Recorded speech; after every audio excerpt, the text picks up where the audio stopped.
nasta'inuhu wa nastaghfiruh wa na'udzu billahi min syururi anfusina wa sayyiati a'malina may yahdihillahu fala mudilla lahu wa may yudlil fala hadiya lahu asyhadu an la ilaha illallah wa asyhadu anna muhammadar rasulullah.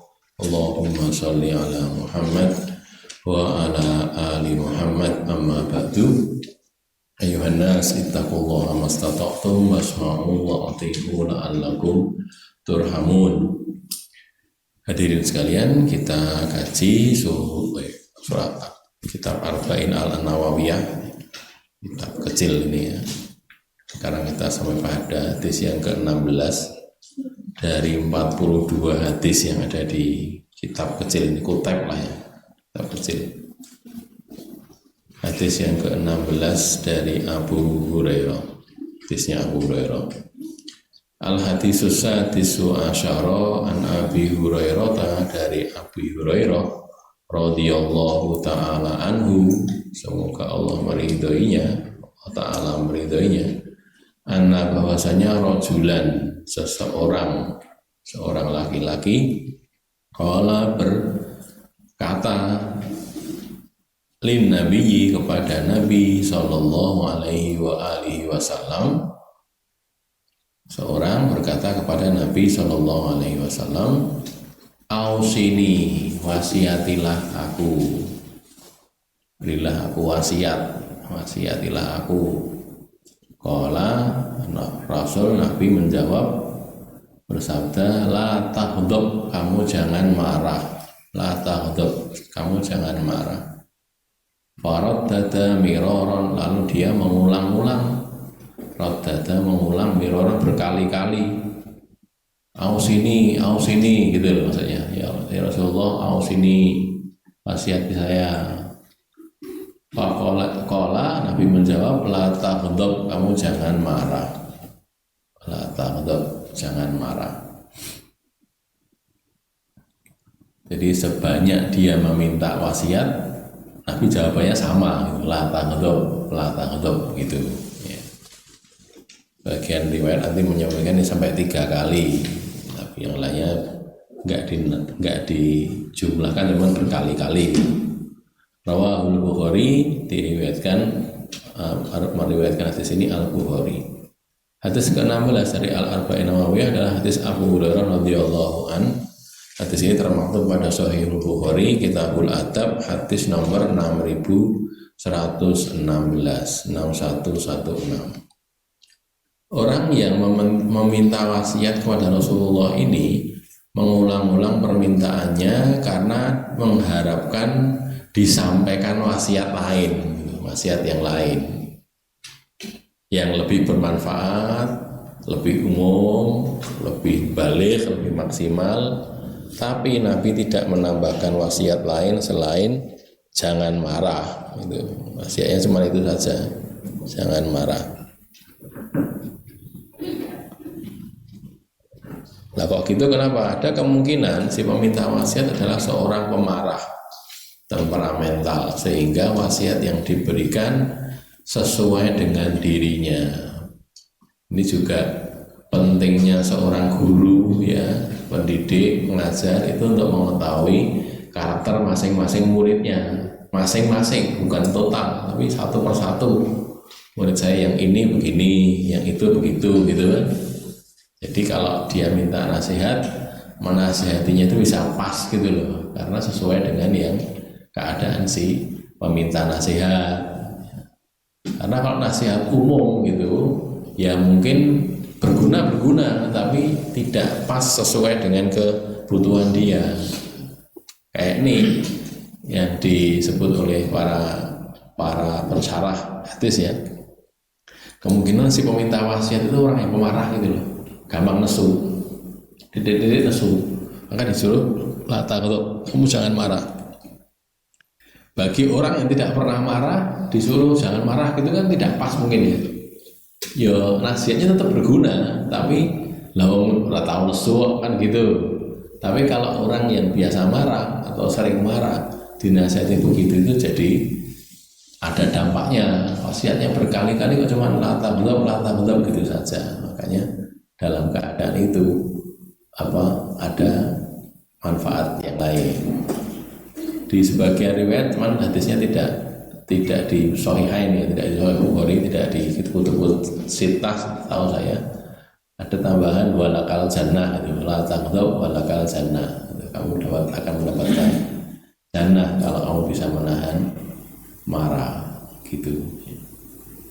Rasulullah SAW biasa memberikan wasiat, nasihat atau pesan atau wasiat yang tepat sesuai dengan orang yang meminta wasiat atau yang berkonsultasi gitu. Ini tahunya begini ya karena di hadis-hadis kita dapatin begitu.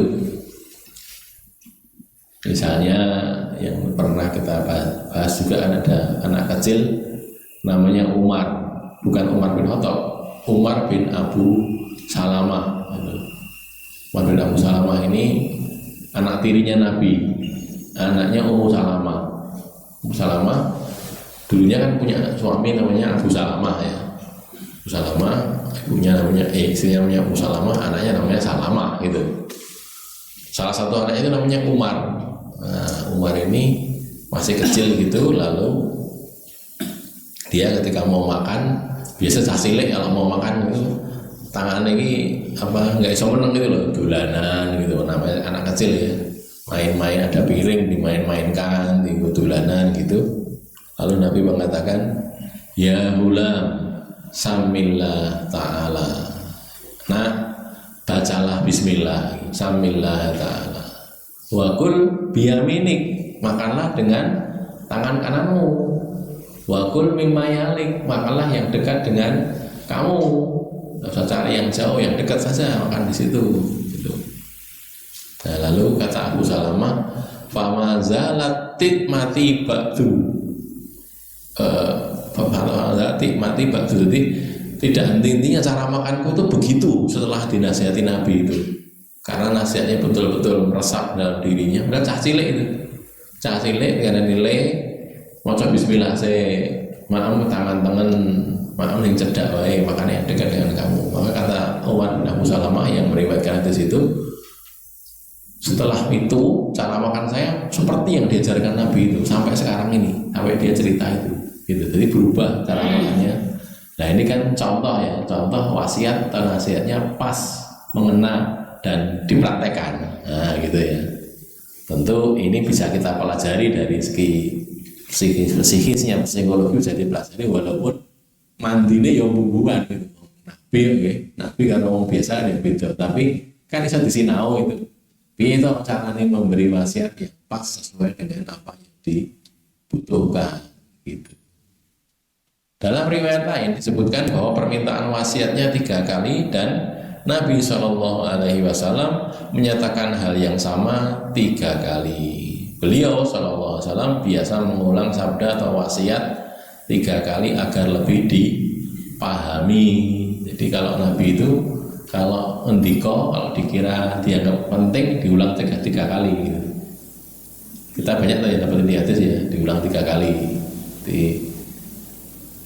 hal yang sama diulang sampai 3 kali gitu. Kenapa? Karena pentingnya diulang, bukan karena kurang bahan, bukan ya, karena itu penting di bulan baleni.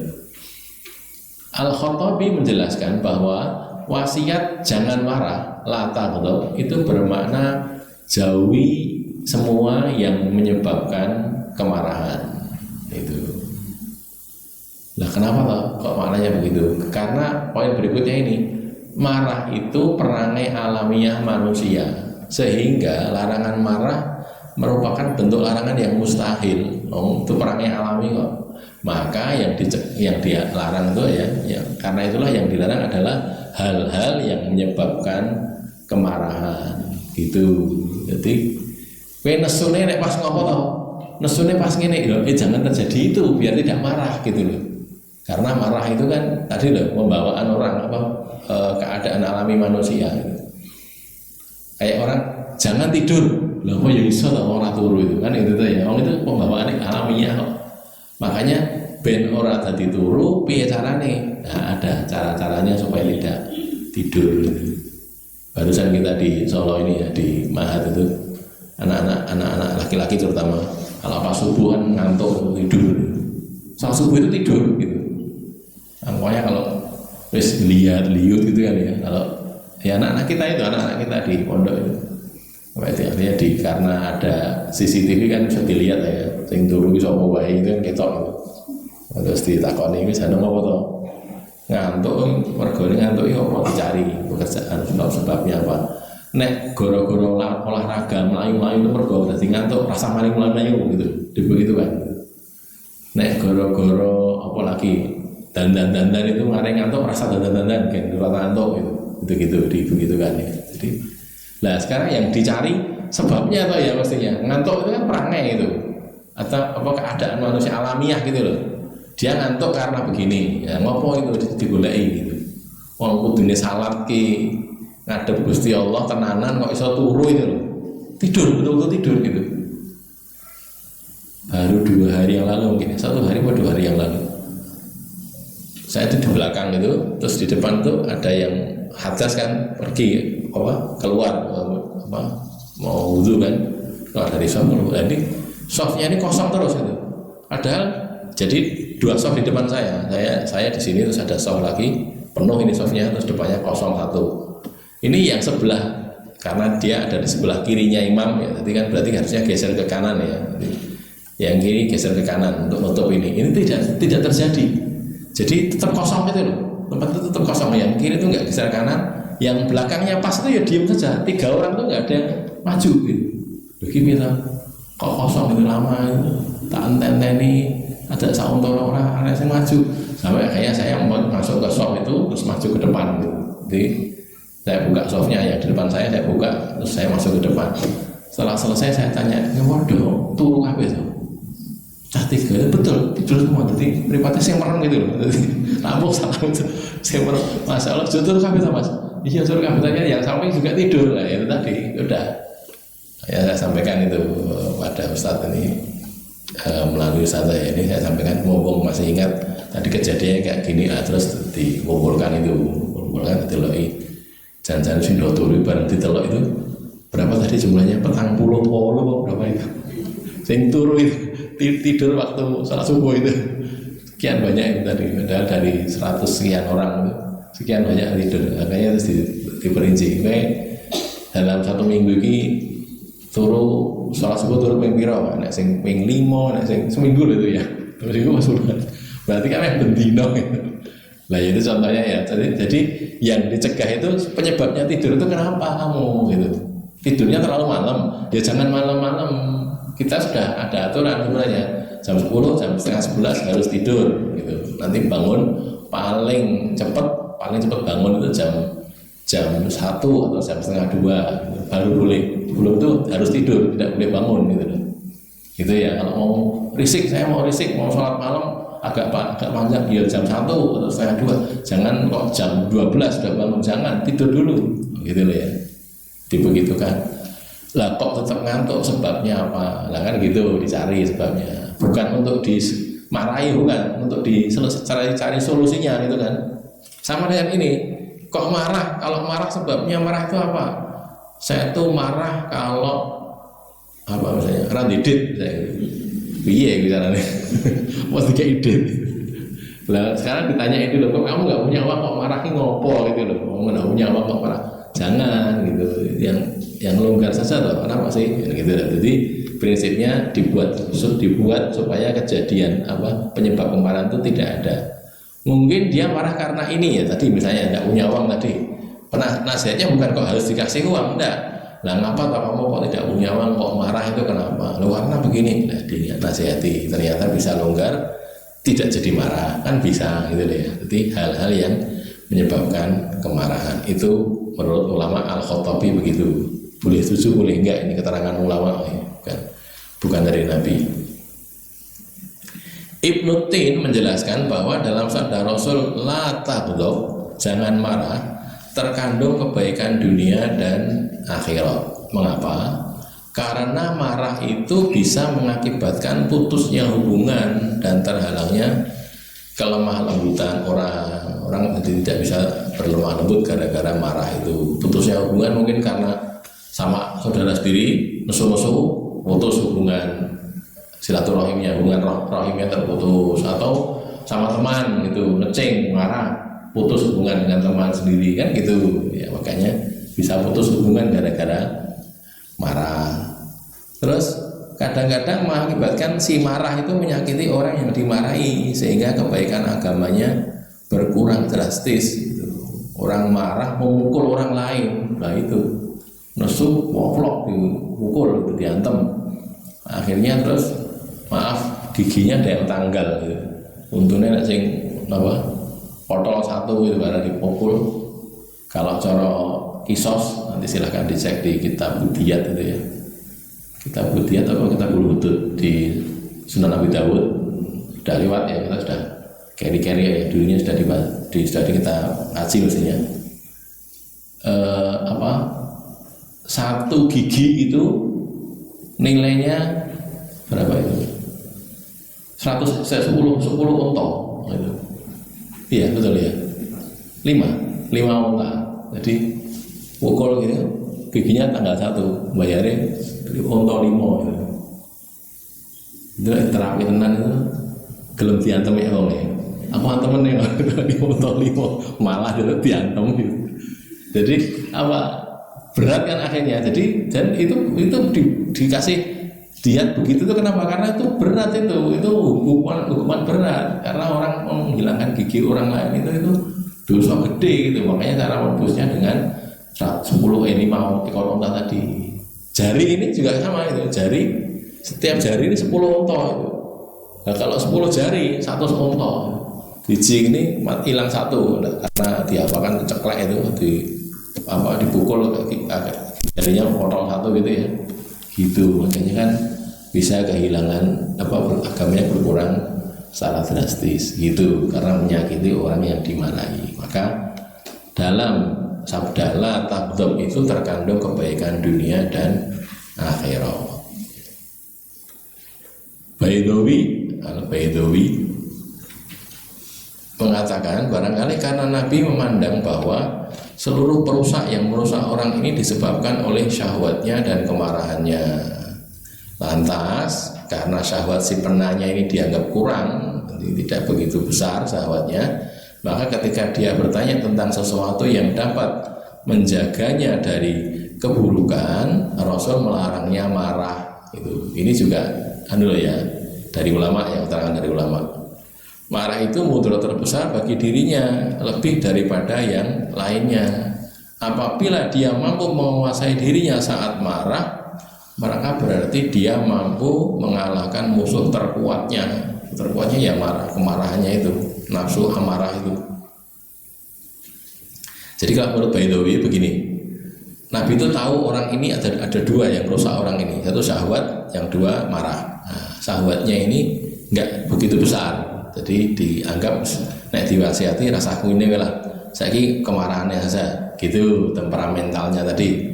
Kalau gitu diingatkan oleh Nabi, kamu jangan marah karena marah itu jadi madharat terbesar bagi dia. Di hadis lain disebutkan kalau orang marah itu kan hilang separuh akalnya gitu. Separuh akalnya hilang sehingga mikirnya tidak bisa lurus gitu loh. Karena cara berpikir kok dengan separuh akal itu bagaimana ya kan tidak bisa ya, tidak bisa benar kan mikirnya itu makanya tiba-tiba saja dia kehilangan kontrol atas dirinya sendiri itu karena ketika marah. Menahan marah adalah sifat orang yang bertakwa. Di surat Ali Imran ya sudah kita banyak hafalkan ini ayat 133 134. A'udzubillahi minasyaitonirrajim wasari'u ila maghfiratin mir rabbikum wa jannatin 'arduhas samawati wal ardu uiddat lil muttaqin alladzina yunfikuna fis sarra'i wad dharra'i wal kadhimina al ghaidha wal 'afina 'anil nas wallahu yuhibbul muhsinin. Wasari'u dan bergegaslah, bersegeralah, bercepat-cepatlah kalian ila maghfiratin menuju ampunan, maghfirah ampunan, mir rabbikum dari pemelihara kalian, Rabb kalian, Tuhan kalian, wa jannatin dan jannah surga yang arduha luasnya itu as-samawatu wal ardu, langit-langit dan bumi, luasnya seluas langit dan bumi. Uiddat lil muttaqin, disiapkan, disediakan untuk al muttaqin, orang-orang yang bertakwa. Siapa tuh orang-orang yang bertakwa itu? Al muttaqin itu alladzina, orang-orang yang yunfikuna, mereka berinfak, fissarroi, di waktu longgar, wadorok, dan di waktu sempit. Sarok ketika kaya, dorok ketika miskin gitu ya. Atau sarok ketika sehat, dorok ketika sakit dalam keadaan kurang. Terus yang kedua, wal kadhiminal ghaidha. Nah ini orang-orang yang menahan marah. Kadhimina, orang-orang yang menahan al ghaidha, marah, menahan marah. Wal afina anin nas, dan memberi maaf kepada orang lain. Menahan marah, memberi maaf. Wallahu yuhibbul muhsinin, dan Allah itu mencintai orang-orang yang berbuat baik.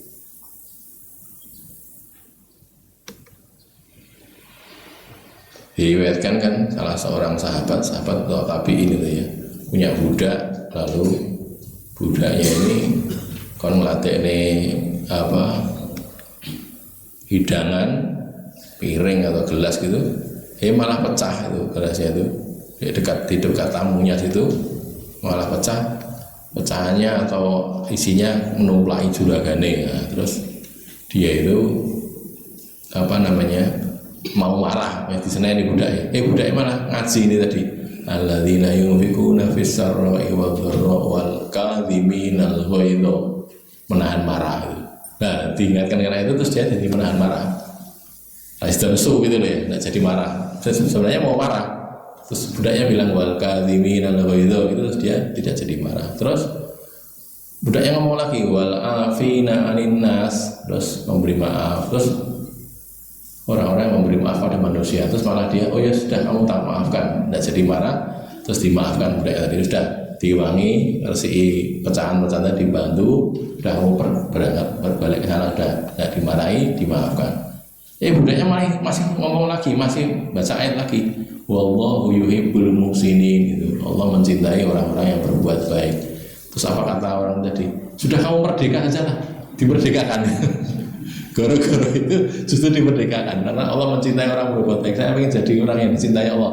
Kamu tak merdekakan, biar saya dicintai oleh Allah. Gitu loh. Wallahu yuhibbul muhsinin, orang-orang Allah mencintai orang-orang yang berbuat baik. Wes ora diseneni, nahan marah, dimaafkan, dimerdekakan sisan gara-gara itu, gitu loh ya. Itu kalau orang baik diingatkan itu malah jadi begitu ya, jadinya malah berbuat baik. Wallahu yuhibbul muhsinin. Sudah, kamu merdeka sana, sudah, tidak jadi budak lagi, jadi merdeka. Begitu ya. Niku cerita ngoten niku ya dirungokne penak ning dipraktekne angel nggih. Dirungokne saja penak itu, prakteknya angel itu. Apalagi kita yang praktek itu kan susah ya. Itulah keadaan kita ya. Tapi itu bagus. Cuman ya memang tidak mudah mempraktekannya. Biasanya kalau marah, ada hadis yang lain lagi ya. Kalau ada orang bisa marah tapi dia tidak mau melampiaskan marahnya, nanti dia disuruh pilih. Dia harus suruh pilih huril ain ya, bidadari yang dia paling dia senangi, yang mana mau milih gitu. Itu salah satu manfaatnya tidak marah gitu ya. Cara meredakan kemarahan, ini ada hadis An Abi Dzarin qala, dari Abu Dzar qala, dia berkata, inna Rasulullah sallallahu alaihi wasallam, sesungguhnya Rasulullah sallallahu alaihi wasallam itu qala lana, berkata kepada kami. Kami itu artinya Abu Dzar dan sahabat yang lain gitu.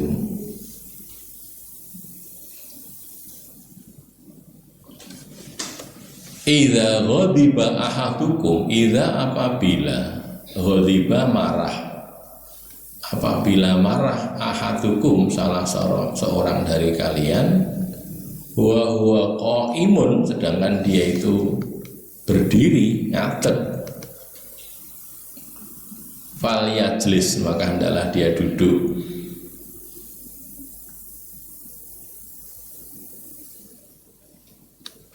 Fa'in dhahaba anhul ghadab, maka jika dhahaba anhu hilang darinya al ghadabu kemarahan,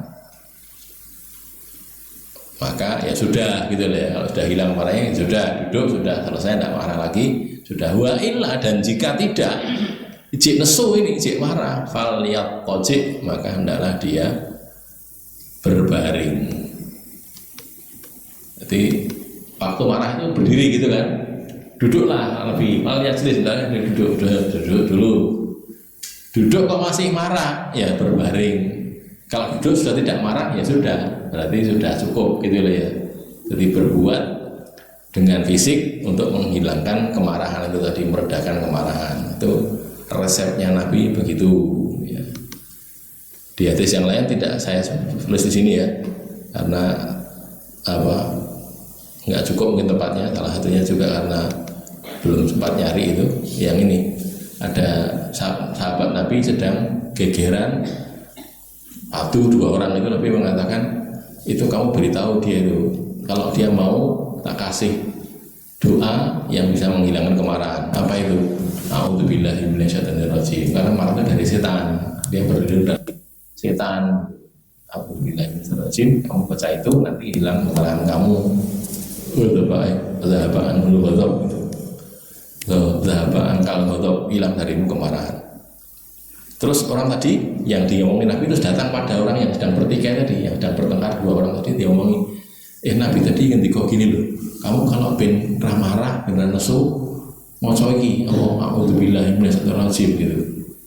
Malah dia bilang gitu, Abi junun, apa kamu gini? Apa kamu ngaku ini gila? Malah tambah nesu itu.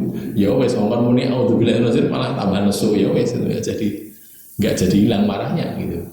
Itu salah satu cara nih Nabi ngajari kalau sedang marah ucapkan itu a'udzubillahi minasyaitonirrajim.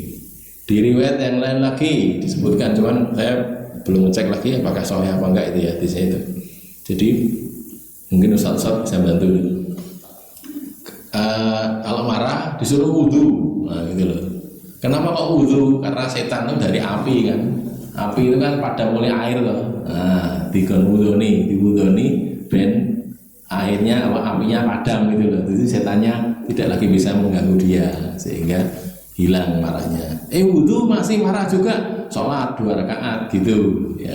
Ada yang lain lagi seperti itu. Ini secara fisik, secara praktis bisa dipraktekkan untuk ketika kita sedang marah. Cuma masalahnya memang pas marah itu angel dijak rembukan biasanya kan gitu dong ya.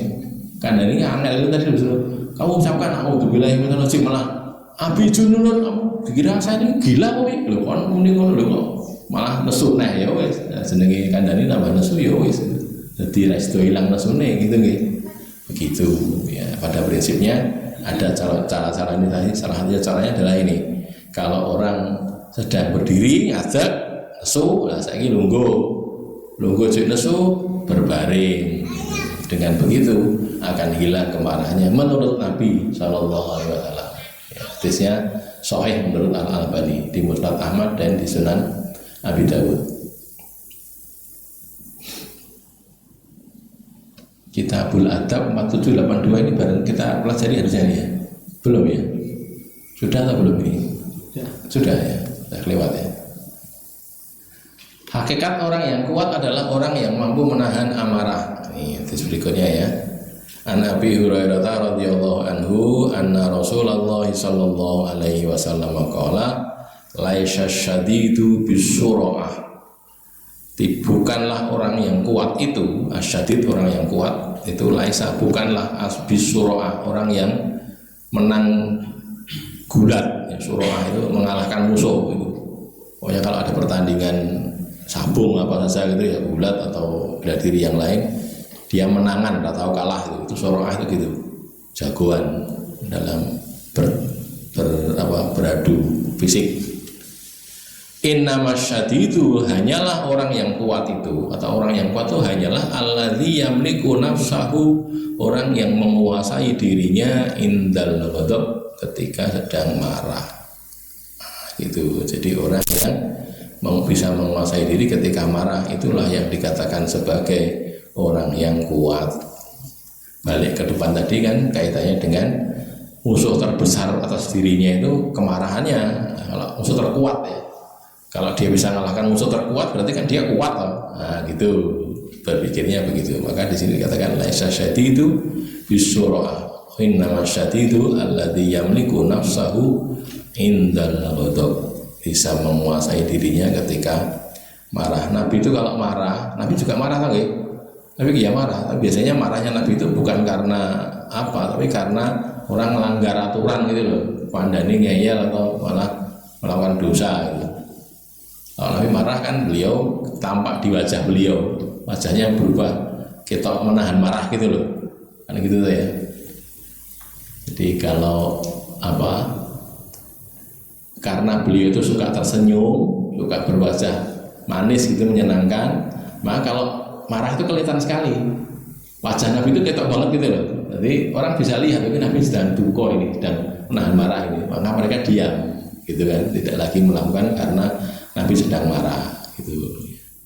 Jadi contohnya ketika perjanjian Hudaybiyah ditandatangani, ya, lalu Nabi kan nyuruh para sahabat, sekarang saya silahkan kalian menyembelih di sini, menyembelih binatang hadiah. Kita tidak ke Mekah karena tidak boleh oleh orang kafir Quraisy ditahan.